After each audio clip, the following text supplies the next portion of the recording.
But I also feel very proud to be a Black dancer and being able just to share these experiences with my friends and with my students, and as a teacher myself now, being able to just teach in a way that can accommodate all types of people from all walks of life. And I don't force my students to have slick back buns because I hate it. Hi guys, my name is Thea. I am 18 years old. I am part Canadian, part Caribbean, and I was born here in Canada. I started dance around the age of 5 or 6. I was really young, so I don't remember the exact day. I started in baby ballet classes, doing tendus and skipping around in a circle, and that slowly evolved into, you know, your more technical ballet and jazz, contemporary hip hop, and so on. So like I said before, I'm trained in all styles from ballet to tap to contemporary hip hop. However, my classes are strongly hip hop based. I do use lots of different flavors and lots of styles within hip hop in my classes. I do jazz funk, I do some popping, some grooving, which I think is what makes my classes so exciting, is you never really know what you're gonna get till you come and show up. I'd say my favorite memory from dance would probably be just vibing out in the studio with my friends, and we would take a lot of those like trendy moves like the shoot and the whoa, when those were really big and popular, and we just mess around with them, and our teacher would see us messing around, especially when the music was playing. We'd come up with these little like combos together, and then they would find a way to like use that in our pieces. So I always thought that was really fun and really cool. What I love about dance is a couple of things. I really love the freedom that it gives you, whether that's personally or technically. So personally, for me, the freedom would be just a space just to release all of my feelings, all of my emotions, anything that I'm going through my day. I can use that either as a stress reliever or just as a way to express all of those emotions and things that I'm feeling. Another way is technically, so a lot of styles like ballet, for example, you have a very strict way of doing that style, where for me, I love taking all those styles like ballet and contemporary and hip hop. I find a way of mixing them and combining them in all sorts of different ways to create my own style, my own way of movement, which I find very freeing. Another reason why I love dance is just the community that it gives you and the energy that you get from all of those people. Just being in the studio and being around all of my friends, even if you don't even know anyone in the room, you already feel a connection to them, and you already feel like a friendship and a bond from the beginning of class. And then once class is over, you have all already vibed together and grown together in a class. And I don't know, I just love that so much about dance.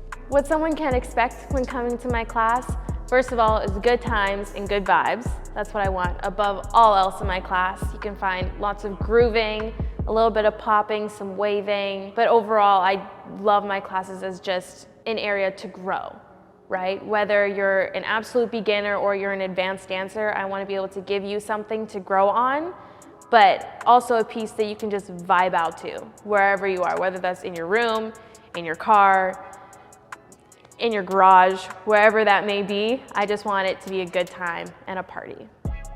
Something that I'll always take with me from my technical studio days is just the freedom of movement. Throughout, you know, dance and life, you're always given specific rules and, you know, different boundaries, but those boundaries can always be, you know, pushed or molded into your own way, because everyone moves differently, everyone has different limits. I learned that, okay, my leg doesn't kick all the way up to my head, so, you know, I'm gonna change that slightly and I'm gonna add my own flavor to it so it still looks good, but it might not be where it's supposed to be.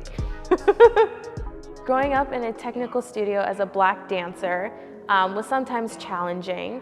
I had a hard time with how I looked a lot in classes, which is just based on how I was built, just how my body is. My leg doesn't go all the way up, and sometimes I won't be as, you know, skinny as the other dancers, and it was very hard for me sometimes not to compare myself to others in that way. Thankfully, I'm a lot better at it now, which is great. But one thing that was super awesome being a black dancer was that I got noticed a little bit more, especially for my hair. Shout out to the hair. People just loved how curly it was and all the different things that it could do and how it could be really, really big, and then how I can make it really flat, you know? Shout out to the flat iron. It was great. But just being a black person, a black woman, a black dancer, I am just built differently. I have black characteristics to me. Teachers would try and push me to do something, whether that was lifting my leg or doing a jump or whatever it may be. And it was something that I just could not do, which, you know, would make you feel sad sometimes. I've learned now though that that's not more of a dancer issue for me. That's more of just who I am. I'm just not the kind of person who will bend their leg all the way back behind their head. And I don't want to. Another thing that I really did miss as a technical dancer and a black dancer was learning the history of dance and the styles that we were doing. We were taught the basic movement and the structure of the movement, but never where it came from and why we were doing it. And that's something that I had to do on my own, and that now I teach my kids, especially in Black History Month, February, jazz and how that came from black roots, and tap and how that came from black roots, and hip hop, how that came from black roots, and just showing the timeline and the transition from the very beginning to how we got to where we are now, because I feel like that is something that is so important just for every dancer to know and understand, and it just isn't really talked about. Word to your mom. Son. My advice to the younger generation of dancers out there is just to not confine yourself to a box. Don't restrict yourself. Because Winnipeg especially is a very competitive city, I find. And I find that it's very easy to compare yourself to other dancers and to say, oh, like, I wish I was as good as that person. Or the contrary, to think, oh, I'm way better than them. You know, you can't limit yourself to that. There's always room for growth, number one. Number two, everyone moves differently and everyone has their own style and flavor. So if you can't wave, that's cool. Try popping, try locking, try grooving.